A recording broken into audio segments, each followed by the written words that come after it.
Hey, and welcome to the Deep Resilience Podcast. I'm your host, Melly O'Brien, and in this podcast, along with my weekly newsletter and the Deep Resilience program, we are focusing on one clear goal: translating the best evidence-based tools and the deep wisdom teachings on mental resilience into practical everyday strategies that are accessible to everyone. It is my deep passion to bring you content that breaks down big concepts in ways that make sense to you, but also to make sure I give you tools in each episode that you can immediately use to grow your inner strength and create real positive change in your life and in the world. And hey, if you want to take your inner strength to the next level, be sure to join my newsletter at mellyobrien.com, where you'll receive a whole range of extra benefits, special offers, and bonuses. Let's dive in now to today's episode. Hey, and welcome to this new podcast series called You Are the Calm. This is a 4-part podcast series that's been designed to give you tools to feel more grounded, peaceful, resilient, and empowered during the uncertain and challenging times that we are going through around the world. I'm more and more aware than ever of just how many people are feeling a little overwhelmed, chronically stressed, or disempowered in the face of everything that's happening in the world. So I really wanted to offer support. And I also wanted to know, before we dive into this episode, that I've also created a new course. It's launching on May 1st. It's a 5-day course called Calm in Crisis, and it's designed to do 3 things.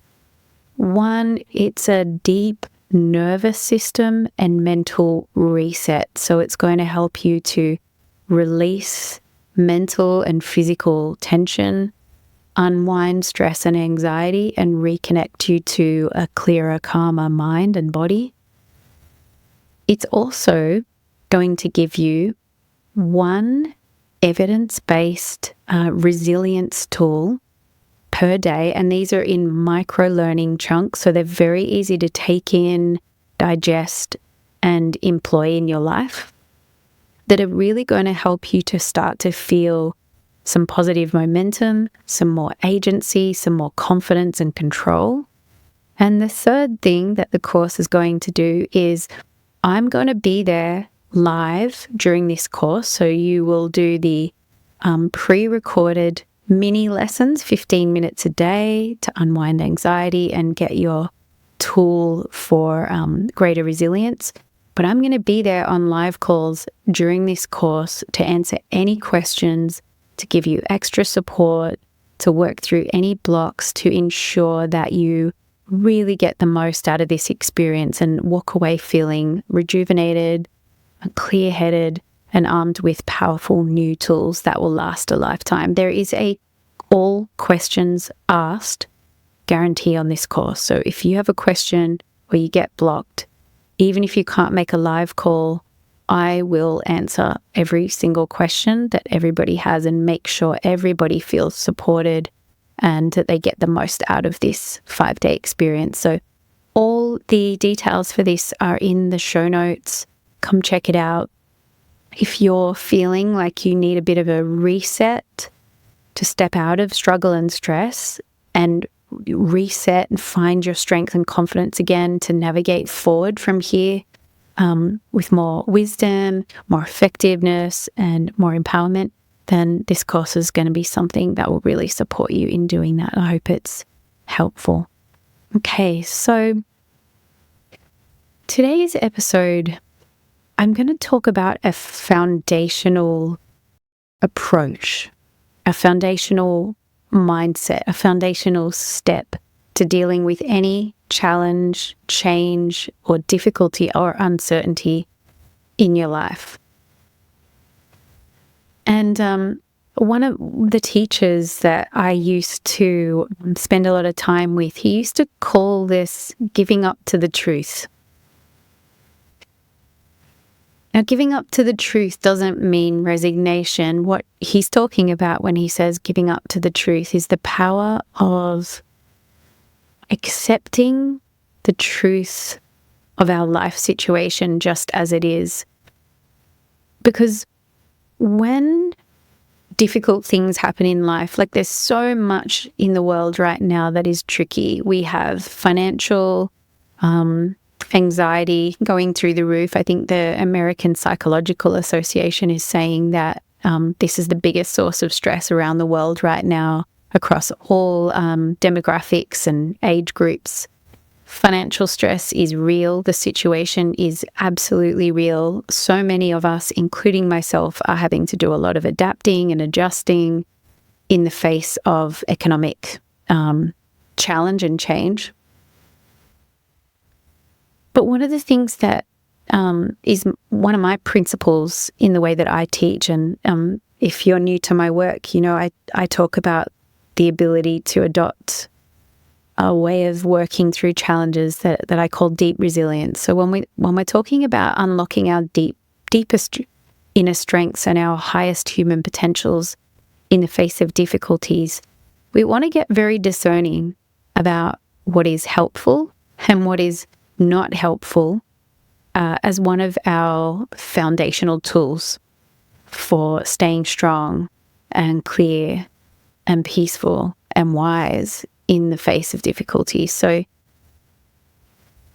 what usually happens as a bit of a knee-jerk response in our minds in the face of difficulties is that we resist, or we want to escape certain aspects of ourselves or our life situation.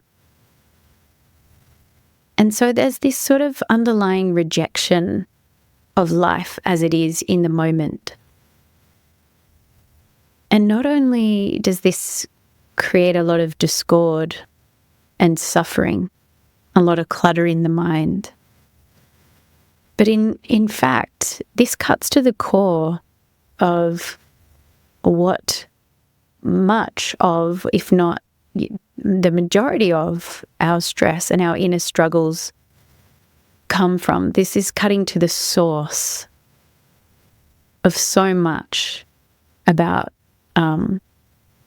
how we struggle as human beings. It's a fundamental resistance to life as it is, both within and without.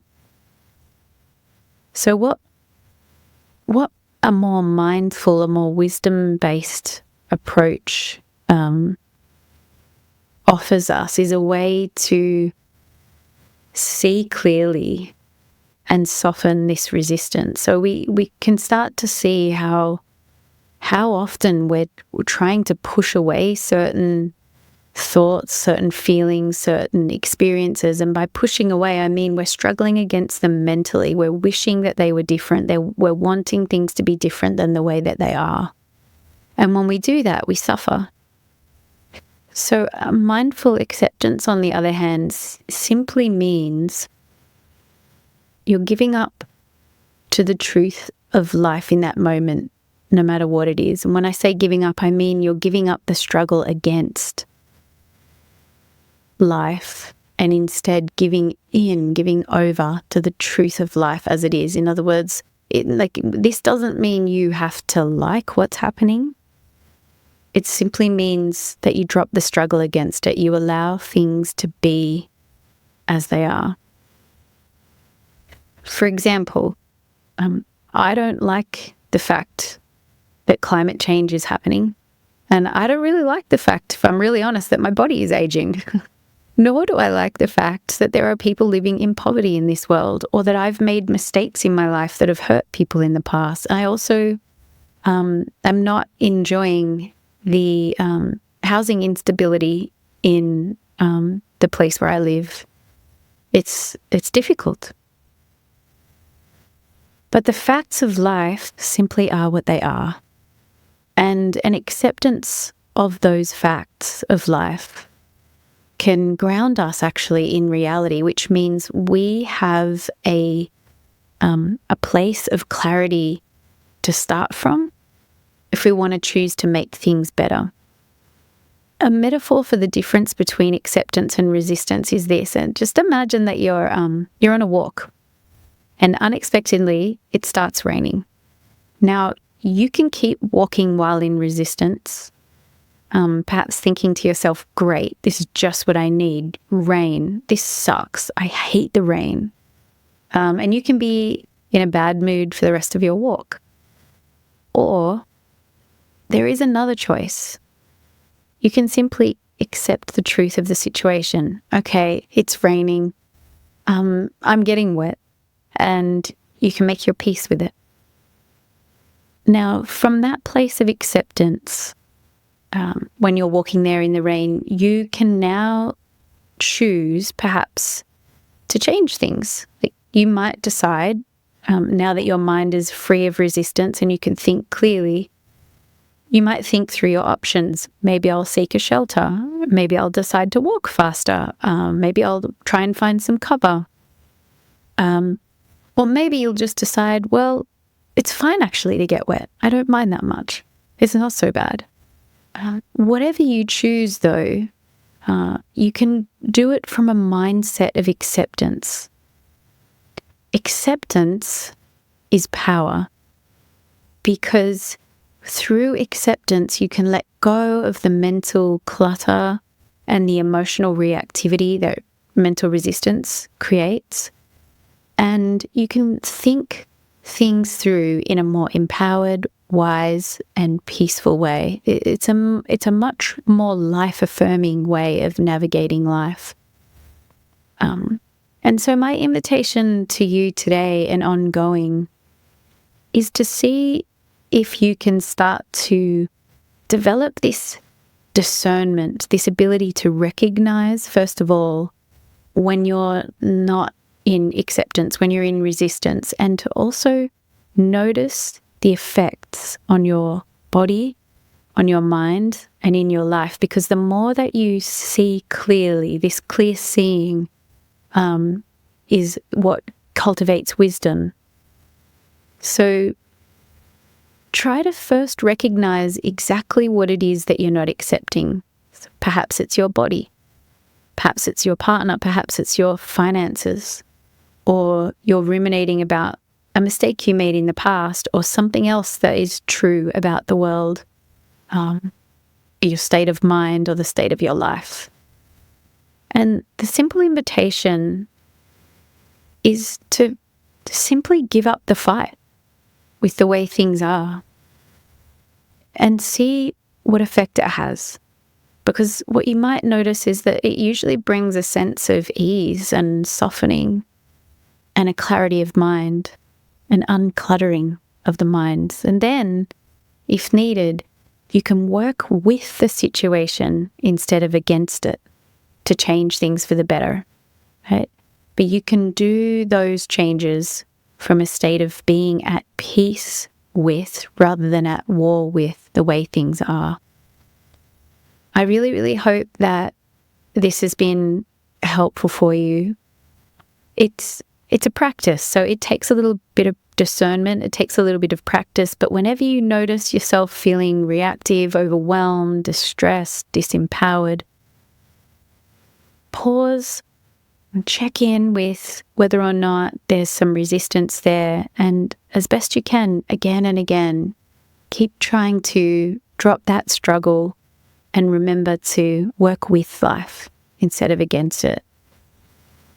So if economic stress or climate anxiety or any other kind of stress has been really weighing heavily on your heart lately, maybe political worries, please know this. Even though we're living in challenging times right now, you don't have to live in a state of constant struggle or stress or disempowerment. Even though we can't control so much of what's happening, we can control our response. We can control the two most important factors that determine the quality of our life and the state of our mind, our attitudes and our actions. And if you want more support in cultivating those inner strengths that make all the difference, the Calming Crisis course is here to support you. It's going to launch, as I said at the start of the podcast, May 1st. I'm going to be on live calls during that time to support you, as well as offering you this journey through pre-recorded audios that are designed to reset and calm your mind, regulate your body, and reconnect you with a steady, strong, empowered part of yourself that will carry you through all of the uncertainty and adversity. It's a deep nervous system reset for you, allowing you to feel refreshed, unwind stress, and also guide you through making a clear action plan guided by your values that's going to help you to kickstart some positive change and feelings of control in the face of whatever it is that you're navigating. So this course is for anyone who's going through a tricky time. It might be financial uncertainty, relationship difficulties, or illness, or any kind of adversity. It isn't a course about pretending everything's okay or acting tough. That's not the kind of resilience we're interested in. This is a wisdom-based but evidence-backed framework to help you stay wholehearted, loving and effective in the middle of it all. So if this episode resonated and you want more, check out the show notes, and there's an early bird special that includes some live coaching calls with me to work through any blocks and give you extra support. I hope this episode's been helpful for you. Take care and stay strong. I'll see you on the next episode of the podcast. If you know someone who you think might benefit from listening to this episode, share it with them. Sharing it could really help them to feel better and improve the quality of their life. And if you found this episode helpful, remember to subscribe to this podcast so that you can receive more tips on growing your inner strength and keep practicing along with us every week. And if you'd like some more support in becoming mentally, emotionally, and spiritually stronger, come check out the offerings I have to support you on my website at www.mellyobrien.com. As well as coaching and course options, I also have a bunch of free resources for you, including a free Deep Resilience Care Package, which you can begin to use right away to get some immediate relief from stress and suffering, improve your resilience and mental well-being, and help you navigate whatever you're going through with more wisdom, skill, and confidence. You can find the links for all of that in the show notes. Thanks again for tuning in. Take care and stay strong.